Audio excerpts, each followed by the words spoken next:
সরকারি নির্দেশনার তোয়াক্কা করছে না ডিম মুরগির সিন্ডিকেট। সরকার ডিমের দাম 142 টাকা ডজন বেঁধে দিলেও খুচরা বাজারে 165 টাকার নিচে পাওয়া যাচ্ছে না। ব্রয়লার মুরগির দাম 180 টাকা ধরা হলেও খুচরা পর্যায়ে বিক্রি হচ্ছে 190 টাকা কেজি দরে। তবে সোনালী মুরগি খুচরা বাজারে মিলছে 260 টাকা কেজিতে। কর্পোরেটররা বেশি দামে খাদ্য ও বাচ্চা বিক্রি করছেন। সংশ্লিষ্টরা বলছেন এসবের দাম না কমলে মিলবে না বেঁধে দেওয়া দরে ডিম ও মুরগি, বাড়তেই থাকবে বাজারে অস্থিরতা।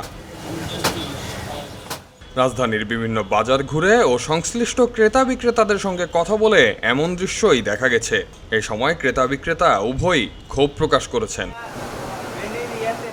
গত বছর থেকেই ডিম ও মুরগি চড়া দামে বিক্রি হচ্ছে, কিছুতেই দাম কমানো যাচ্ছে না। বাধ্য হয়ে সরকার তথা প্রাণী সম্পদ অধিদপ্তর 15 সেপ্টেম্বর উৎপাদক, পাইকারি ও খুচরা পর্যায়ে ডিম, ব্রয়লার মুরগি ও সোনালী মুরগির দাম নির্ধারণ করে দিয়েছে। প্রাণী সম্পদ অধিদপ্তরের মহাপরিচালক ডাক্তার মোহাম্মদ রেয়াজুল হকের সই করা চিঠিতে সংশ্লিষ্টদের এ দাম বাস্তবায়নের নির্দেশনা দেওয়া হয়েছে।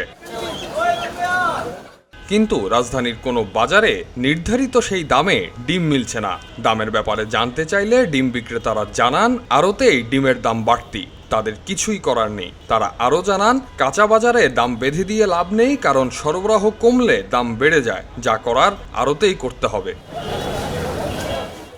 সরকারি নির্দেশনায় খুচরা পর্যায়ে প্রতি ডিম 11 টাকা 87 পয়সা, পাইকারি পর্যায়ে 11 টাকা ও উৎপাদন পর্যায়ে 10 টাকা 58 পয়সা নির্ধারণ করা হয়েছে। কিন্তু আড়তে পাইকারি পর্যায়ে তা বিক্রি হয় না। সরেজমিনে তেজগাঁও ডিম আড়তে দেখা গেছে পাইকারি পর্যায়ে প্রতি ডিম বিক্রি হচ্ছে 12 টাকা 30 পয়সা।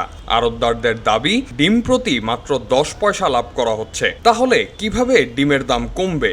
এমন প্রশ্নের জবাবে আড়তদাররা জানিয়েছেন পাইকারি পর্যায়ে কার সঙ্গে কথা বলে দাম নির্ধারণ করা হয়েছে তা তারা জানেন না। কর্পোরেটরদের কথা শুনলে হবে না, খামারে বেশি লাভ করে না। তারা লোকসান করে ব্যবসা করলে এক পর্যায়ে খামার বন্ধ হয়ে যাবে। তাই অবশ্যই বাচ্চা ও খাদ্যের দাম কমাতে হবে।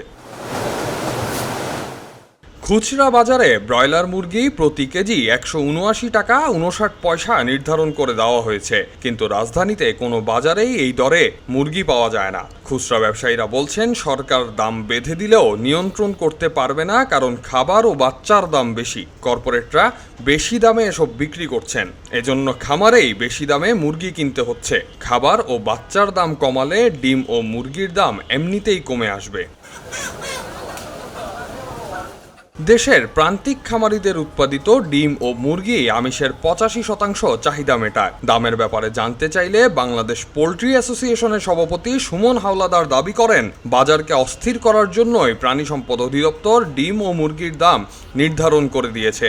দাম নির্ধারণের সময় তাদের কোনো প্রতিনিধি রাখা হয়নি। কর্পোরেটরদের কথা মতো এই দাম বেঁধে দেওয়া হয়েছে, ফলে বাজারে কোনো প্রভাব নেই, বরং বেশি দামেই বিক্রি হচ্ছে। তিনি জানান খামারেই ডিমের উৎপাদন খরচ 10 টাকা 29 পয়সা, তাহলে কিভাবে 10 টাকা 58 পয়সা পিস বিক্রি করা যায়?